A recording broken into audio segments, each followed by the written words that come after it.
Hi, நான் உங்களுடைய மாலா சுப்பிரமணியம் பேசுகிறேன்ப்பா. அதாவது இன்றைக்கி வந்துட்டு கொஞ்சம் அவசரமாக நான் போடுறேன். காத்தாலேருந்து பிஸியாக இருந்ததுனால போட முடியலை. மேபி உங்கள் எல்லாருக்குமே தெரிஞ்சிருக்கும், இன்றைக்கி பிரதோஷம் ரொம்ப விசேஷமான நாள் அப்படிங்கிறது உங்கள் எல்லாருக்குமே தெரிஞ்சிருக்கும். ஸோ சாயங்காலம் தயவு பண்ணி எல்லாரும் கோவிலுக்கு போயிட்டு வந்துருங்கோ. சிவன் வழிபாடு பண்ணாமல் இருக்காதீங்கோ. இனி ஒரு ஸ்பெஷல் என்ன அப்படின்னாக்கா, இன்றைக்கி வியாழக்கிழமை. வியாழக்கிழமை அப்படின்னாலே உங்களுக்கு வந்துட்டு இதுக்கு ரொம்ப விசேஷம். அது நம்மளுடைய குபேரருக்கு ரொம்ப விசேஷம் அப்படிங்கிறது மேபி உங்கள் எல்லாருக்குமே தெரிஞ்சிருக்கும். ஸோ வியாழக்கிழமை குபேர வழிபாடு அப்படிங்கிறது ரொம்ப நல்லது. ஸோ குபேர வழிபாடும் உங்களுக்கு இந்த இதரும் பிரதோஷமும் சேர்ந்து வந்திருக்கிறது அப்படிங்கிறது ரொம்ப பெரிய விஷயம், ரொம்ப சிறந்த காரியம் இதுக்கு. ஸோ அதனால் முடிஞ்ச வரைக்கும், அதாவது நம்ம சனி தோஷமும் இந்த நாளையில் நன்னா வேண்டிட்டேன்னா விலகும் அப்படிங்கிறது அது எல்லாருக்குமே தெரிஞ்சிருக்கும். இனி ஒன்று என்ன அப்படின்னாக்கா, உங்களுக்கு இந்த மார்க்கண்டேயன் கதை தெரிஞ்சிருக்கும்னு நினைக்கிறேன்.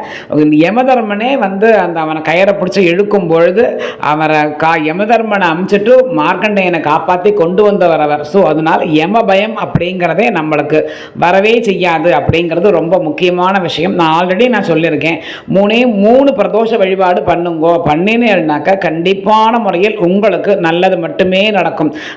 அதுவும் மெயினாக இதில் என்னென்னா ஆரோக்கிய வழிபாடு, அதாவது ஆரோக்கிய குறைவு இருக்கிறவா நீங்கள் இதில் பண்ணினேன்னாக்கா ஆரோக்கியம் உங்களுக்கு நன்னா இருக்கும். உடம்பு ரொம்ப, ஏன்னா தேவர்கள் அதில் தான் அவள் ரொம்ப கஷ்டப்பட்டா. உடம்புல ஒன்றுமே இதெல்லாம் அவளுக்கு வெண்குஷ்டம் மாதிரி குஷ்டரோகம் எல்லாம் ரொம்ப கஷ்டப்பட்டா. அப்போ அவள் இவர்கிட்ட போய் வேண்டினதுனால அவர் இவாளுக்கு அமிர்தத்தை கொடுத்து விஷத்தை அவர் அருந்தி இவாளை காப்பாற்றிருக்கார் அப்படிங்கிற மாதிரி ஒரு ஐதீகமும் இருக்குது. அதாவது இன்றைக்கி வியாழக்கிழமை அப்படிங்கிறதுனால உங்களுக்கு நிறைய பணம் வரவும் நிறையா இருக்கும். ஏன்னா நம்ம சந்தோஷமாக எல்லாரும் அந்த பூஜையெல்லாம் விசேஷ பூஜையெல்லாம் நடக்கும் எல்லா கோவில்லையுமே. ஸோ அப்போ சிவன் ரொம்ப சந்தோஷத்தில் இருப்பார். அந்த நேரத்தில் நம்ம எது கேட்டாலும் எனக்கு வேணும், எனக்கு இந்த மாதிரி கஷ்டமாக இருக்கு, எனக்கு உடம்பு முடியலை, இல்லை எனக்கு குழந்தை பாக்கியத்தை கொடு, இல்லை எனக்கு பணவரவு வேணும், ஐஸ்வர்யம் வேணும், அப்படி இல்லை எனக்கு கல்யாணம் தடைப்பட்டுக்கிட்டே இருக்குது, அப்படி இல்லாட்டி எங்கள் ஆற்றுல இந்த மாதிரி பிரச்சனைகள் நிறையா இருக்குது, இல்லை எனக்கு வேலை வாய்ப்பு வேணும், இல்லை எனக்கு கடை திறக்கணும், அது நன்னா ஓட மாட்டேங்கிறது, உங்களுக்கு என்ன பிரச்சனையாக இருந்தாலும் அதை நீங்கள் இன்றைக்கி அவருக்கு முன்னாடி வச்சேன்னா ஒன்று பண வரவும் கிடைக்கும். அதை தவிர உங்களுக்கு உடம்பு ரொம்ப நல்ல இதுவாகவும் அமையும்.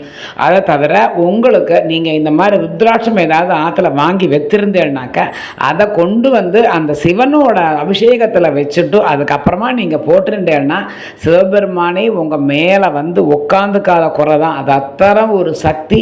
ஸோ இந்த மாதிரி உங்களுக்கு ருத்ராட்சம் ஏதாவது இருந்ததுன்னா அதை அவர் பாதத்தில் வச்சுட்டு பிரதோஷத்துக்கு அன்னைக்கு போட்டுருந்தேன்னா அத்தனை உங்களுக்கு கொள்ள நல்லது நடக்கும் உங்களுக்கு. ஸோ அதனால் அதாவது உங்கள் தேப்பெருமன் நல்லூர் நான் சொன்னேன் பார்த்தா மறுபிறவி இல்லாத கோவில். அந்த கோவில் நந்திட்ட அவர் என்ன சொல்லியிருக்கார் அப்படின்னாக்கா, இன்னைக்கு பிரதோஷத்தில் இந்த கோவிலில் அங்கே போய் உங்ககிட்ட யாரு கேட்டாலும் அவள் ஒன்று கேட்டால் நீ 1000 கொடுக்கணும் அப்படின்னு சொல்லி அவள்கிட்ட சொல்லியிருக்கா.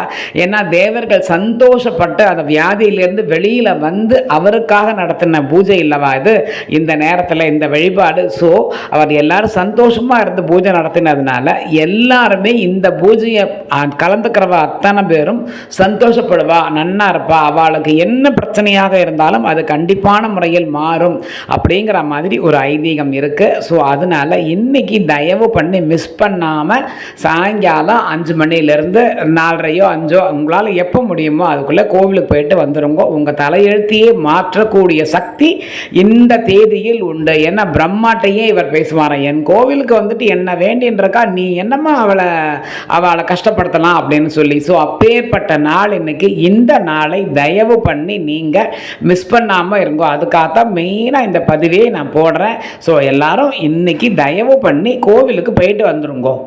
சாயங்காலம் 4:30 மணிலிருந்து 7 மணிக்குள்ள நம்ம அப்படி நம்பி வேண்டின்றோன்னா நம்மளுடைய தலையெழுத்தையே பிரம்மதேவன்ட்டையே பேசி மாற்றி அமைக்கக்கூடிய சக்தி அவருக்கு இருக்குது.